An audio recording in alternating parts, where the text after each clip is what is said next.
Hi dreamers, welcome back to the world of Tana Dreams. Today I'll be doing another art challenge, which will be the Colorblind challenge.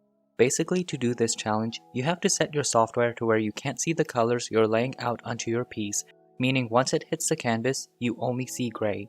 Therefore, making it seem as though you're coloring whilst colorblind. To do this in Photoshop, you make a new layer, click the hue button at the bottom, and then lower the saturation all the way to the left.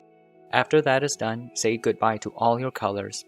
A few of my favorite YouTube artists such as Lavender Town and Jazza did this challenge too, so I'll link their videos in the description. As you can see, I'm doing a little fan art to one of my favorite fairy tales ever, Alice in Wonderland. Oh, what a curious little tale it is indeed.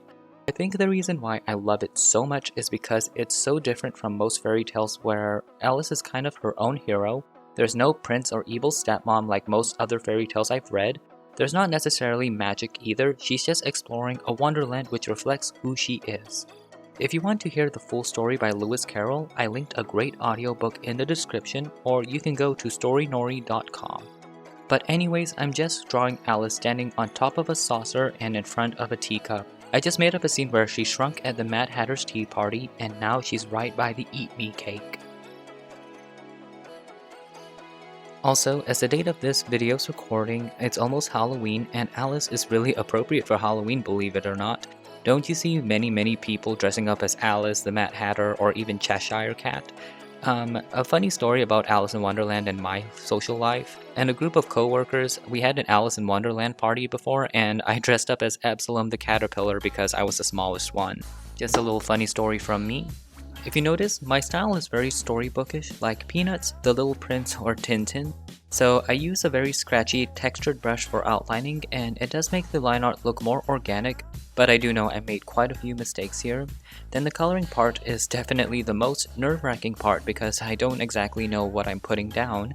I usually go straight for less saturated colors because I'm usually very careful with saturation. In fact, I gravitate more towards pastel colors. From memory, Alice's dress is like a very sky blue color. I made her stockings, apron, and embroidery white with a slight blue tint. Then if you notice, I'm adding texture using Kyle T. Webster's Gouache Go-Go and then smearing it. However, the smear tool utterly hates me because there's a massive lag. I'm not sure if it's a bug or my PCs, so if it looks like I'm stopping, it's just me waiting for the smear tool to finish. As a side note, as the date of this video's release, I actually ordered an iPad so I can work on Procreate and get other work done, so hopefully I can stop fiddling through Photoshop's bugs. Fingers crossed the iPad gets here intact. I finished off the illustration by shading Alice and the cake with a really hot pink shading. That's because I tried to make the background a dark royal red color to make the environment seem wild and mad, and pink shading can do that too. Okay, we did it. Here's the piece, and now I will unveil it. Oh, this is interesting. I thought I messed up a lot worse, but this is actually pretty decent. Far from perfect, but decent. I was actually quite happy with how Alice's colors turned out. I can honestly say that if I could see the colors, I would choose something around here.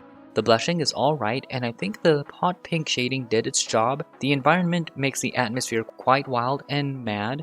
I would just reduce the shading a tad bit. I had it at 45% opacity. I should have dropped it to between 25 to 30%. I realized I forgot to add shading to the plate and add some to the outside of the cup as well. That would have given the props more dimension, but oh well.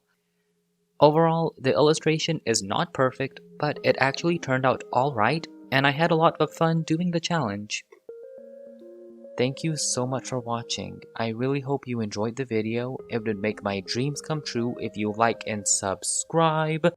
On this channel, you will mostly see art videos, but I am also a comic artist on Webtoons and Tapastic. Please see my series link in the description.